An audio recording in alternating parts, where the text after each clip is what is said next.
Tuning into Daily News Podcast on Mangalore today means staying ahead with insights and updates that matter. Today, we're diving into the news that shapes our community and our world. Welcome aboard. In a shocking incident in Udupi, a woman named Tejaswini has been swindled of nearly 7.99 lakh by fraudsters posing as representatives of Adani Total Gas Limited. Tejaswini applied for a CNG gas dealership on a fake website and was contacted by individuals claiming to be from the company. She was asked to transfer money to various accounts under false pretexts.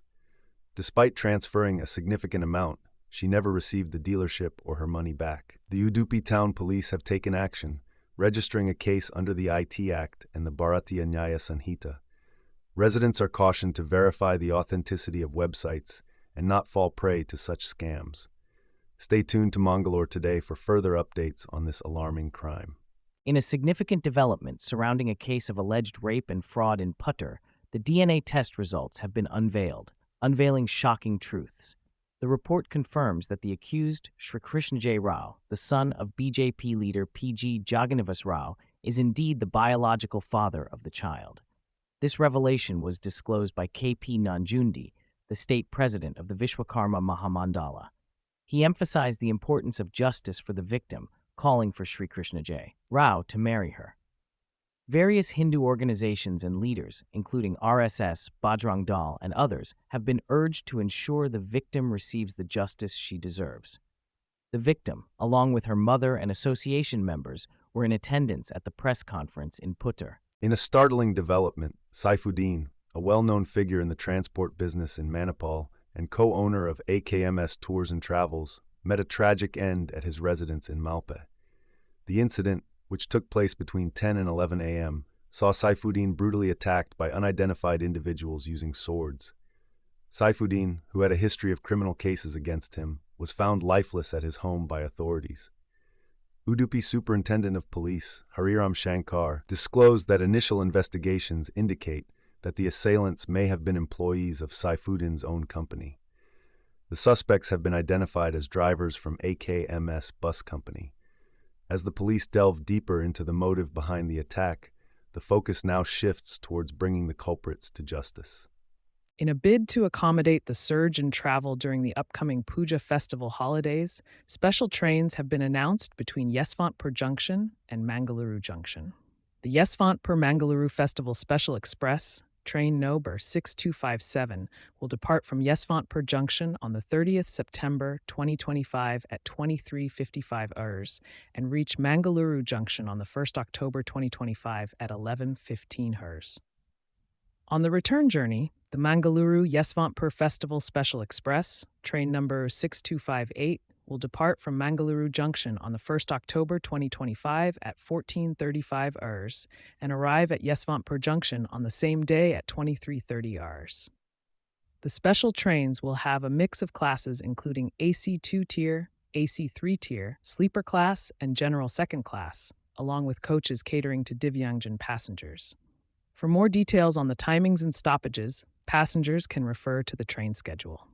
Safe travels to all passengers during the festive season. In a recent discussion at Technovanza 2025, industry leaders and experts emphasized that Mangaluru should carve its own path as a sustainable, inclusive, culturally rooted, coastal AI-first city, rather than imitating Bangalore. Bhaskar Verma from NASCOM highlighted the importance of inclusive development and branding, urging more participation from the community. Gurudatta Shenoy stressed on sustainable infrastructure and workspaces to attract startups and retain talent. Netaji Rajendran underlined the significance of integrating AI into the city's planning from the outset. The role of banking and education sectors as anchors for future growth was also emphasized, with a call for closer industry-academia collaboration. Connecting Mangaluru to the global tech ecosystem and leveraging the blue economy were identified as key strategies for growth. Overall, the consensus was clear. Mangaluru's future lies in blending traditional strengths with cutting-edge technology, all while preserving its cultural heritage. In a viral video, Congress leader Mithun Rai can be seen pressuring police to permit a DJ performance during Ayudha Puja celebrations at Karnataka Polytechnic near KPT in Mangaluru. Rai questioned police restrictions, mentioning the commissioner and asking if officials never enjoyed DJ music in their youth. He even threatened to perform Hulavesha tiger dance publicly if DJ permission was not granted. Stay tuned to Mangalore today for more updates on this developing story. In the latest update, the 3rd Additional District and Sessions Special Court in Mangaluru has declined the anticipatory bail plea of Puttur Tahsildar S.B. Kudlagi in a corruption case. The case, under the Prevention of Corruption Act 1988, involves FDA Sunil Kumar SM of Puttur Taluk Office and Tahsildar Kudlagi. Sunil Kumar was nabbed during a Lokayukta operation and subsequently released on bail, whereas Tahsildar Kudlagi is currently on the run. Despite Kudlagi's attempt for anticipatory bail, the plea was turned down by Judge Sment Sunitha S.G. following a comprehensive hearing.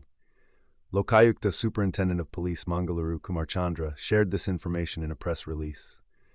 Special Public Prosecutor Ravindra Munipati represented Lokayukta in the case. In a recent development, the High Court of Karnataka has allowed the union government to repatriate a Russian woman, Nina Kutina, and her 2 children back to Russia. The court's decision came after a petition filed by Dror Shlomo Goldstein, an Israeli national claiming to be the father of the children, seeking to prevent their sudden deportation. The family was discovered living in a cave at Ramatirtha Hills near Kumta in Uttara Kannada district. The union government informed the court that necessary travel documents have been issued for their return to Russia. The court noted Russia's request for swift repatriation and emphasized the best interest of the children. With emergency travel documents in place, the stage is set for Nina Kutina and her children to travel back to Russia. In a recent development, a man accused of assaulting his son and then going missing has stirred up tension in Kadambadi village near Puttur. The missing individual, identified as Choma, allegedly attacked his elder son over a dispute about selling ration rice. The victim, Purandar, was hospitalized following the incident, leading to a police case being filed against Choma and his younger son, Ravi. Choma's sudden disappearance has raised concerns, with his wife, Sushila, filing a missing complaint with the authorities. The police are actively investigating the matter to locate the accused and bring him to justice. Stay tuned for more updates on this developing story from Puttur Sampia Police Station. In a significant development, an FIR has been filed against the vice president of Kolamogru Gram Panchayat in Kadaba Taluk, Mangaluru. The complaint of theft was made by the Panchayat development officer. The villagers of Kolamogru have united against corruption, and their relentless efforts have resulted in this legal action. This move is being seen as a victory for the residents who have stood together against corrupt practices. Local activists have hailed this as a crucial step towards justice and fairness in the village. The villagers are rejoicing, considering this a testament to their collective strength and determination. In a game-changing move towards sustainable energy, India is pioneering the development of small modular reactors. These compact nuclear power units are highly efficient and customizable, perfect for providing clean energy to remote areas and fast-paced industries. With Russia's Rosatom keen on collaborating with India, the Bharat Small Modular Reactor is set to become a new symbol of innovation and progress in the energy sector. As India embraces the nuclear power for a sustainable future, localization and safety measures are being emphasized to ensure a green and secure energy transition. With a bold target of 100 gigawatts of nuclear power by 2070, India's journey towards net zero emissions is gaining momentum, with the Bharat SMR paving the way. As the world looks on, India's foray into small modular reactors could significantly impact the global shift towards sustainable and reliable energy sources. In a heinous incident in Dar, Madhya Pradesh, a minor boy named Vikas was gruesomely beheaded in front of his mother by a 25-year-old man named Mahesh. The accused, allegedly mentally unstable, attacked the boy with a sharp tool, leaving the child's body mutilated. The mother was left in shock as the attacker was caught by locals before the police arrived. The man died on the way to the hospital after being thrashed by the angry mob. Meanwhile, in Gorakhpur, Uttar Pradesh, a woman named Kalawati Yadav was found beheaded in a field. Her head was partially buried, and a sickle was recovered from the spot. The 60-year-old victim had gone out for a doctor's appointment but never returned. One suspect has been detained in connection with the case. Investigations are ongoing in both tragic incidents. In a groundbreaking development, Prime Minister Narendra Modi recently inaugurated BSNL's Swadeshi 4G stack, marking India's foray into manufacturing telecom equipment. The PM also launched over 97,500 mobile 4G towers, crafted with indigenous technology at a cost of around 37,000 crore. This milestone places India alongside nations like Denmark, Sweden, South Korea, and China in telecom production. The network is prepared for the future, cloud-based, and ready to seamlessly transition to 5G. This leap signifies the government's commitment to accelerating development, particularly in Odisha. The initiative will connect over 26,700 villages, including 2,472 in Odisha, benefiting more than 20 lakh new subscribers. These solar-powered towers represent India's largest cluster of environmentally friendly telecom sites. Additionally, the PM introduced India's 100% 4G saturation network through Digital Bharat Nidhi, connecting around 30,000 villages under a mission mode project. In a notable development, a Durga Puja committee in Ranchi decided to replace the image of Jesus Christ with that of Lord Krishna in their Vatican City-themed marquee. The decision came after accusations from the Vishwa Hindu Parishad of hurting Hindu sentiments and promoting conversion. The club's patron, Vicky Yadav, clarified that the move was to showcase unity among religions, not division. He highlighted India's religious harmony and the inspiration drawn from multi-faith ethos. The marquee, replicating Shribhumi Sporting Club's design from Kolkata in 2022, featured Roman architectural sites to honor goddess Durga. While VHP expressed reservations, Yadav emphasized the goal of promoting peace and brotherhood through the puja's theme. The committee aimed to celebrate diversity and maintain the tradition of organizing Durga Puja for over 50 years. In a significant development, the Enforcement Directorate has filed a charge sheet against businessman Raj Kundra in a Bitcoin scam, revealing he is a beneficial owner and not just a mediator in the transactions. The charge sheet, filed before a Special Prevention of Money Laundering Act court, states that Kundra possesses 285 bitcoins valued at 150.47 crore, received from the late crypto scam mastermind Amit Bhardwaj. The ED alleges that Kundra concealed crucial evidence and failed to surrender the bitcoins obtained from Bhardwaj, conducting transactions with his wife Shilpa Shetty to disguise the illicit origin of the funds. The charge sheet also mentions Rajesh Satija as another individual implicated in the case. Kundra's attempts to project the proceeds of crime as legitimate have been thwarted by the ED, pointing to deliberate actions to conceal evidence. In a significant development, Ladakh's well-known activist Sonam Wangchuk was detained under the National Security Act following violent protests in Leh that resulted in casualties.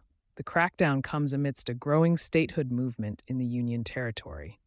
Wangchuk's arrest followed the cancellation of his nonprofit Sikmal's FCRA registration over alleged irregularities in foreign funding.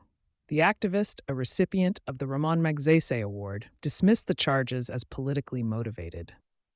The Home Ministry accused Wangchuk of inciting unrest through provocative speeches and a recent hunger strike demanding statehood and constitutional safeguards. The region has witnessed heavy security deployment post-clashes, with public gatherings restricted. Wangchuk's detention is likely to escalate the statehood movement in Ladakh, posing a challenge for the government in managing discontent in this strategically crucial area. Speculation abounds regarding foreign influences and local rivalries at play amidst Ladakhis' calls for constitutional protections. Mangaluru. The literary world mourns the loss of renowned author Santeshivara Linganaya Bhairappa, as final rites were conducted in Mysuru with state honors. His sons performed the Hoysala Brahmana customs under the guidance of priests, with dignitaries like Vishweshwar Bhatt and Pratap Simha present. Floral tributes were offered by ministers, including H.C. Mahadevappa and Prahlad Joshi, and police paid respects with a gun salute. The national flag draped over his body was handed over to his sons.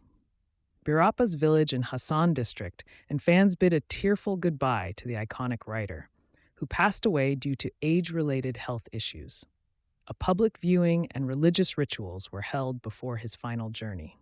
That's all from us today. We sincerely thank you for tuning in.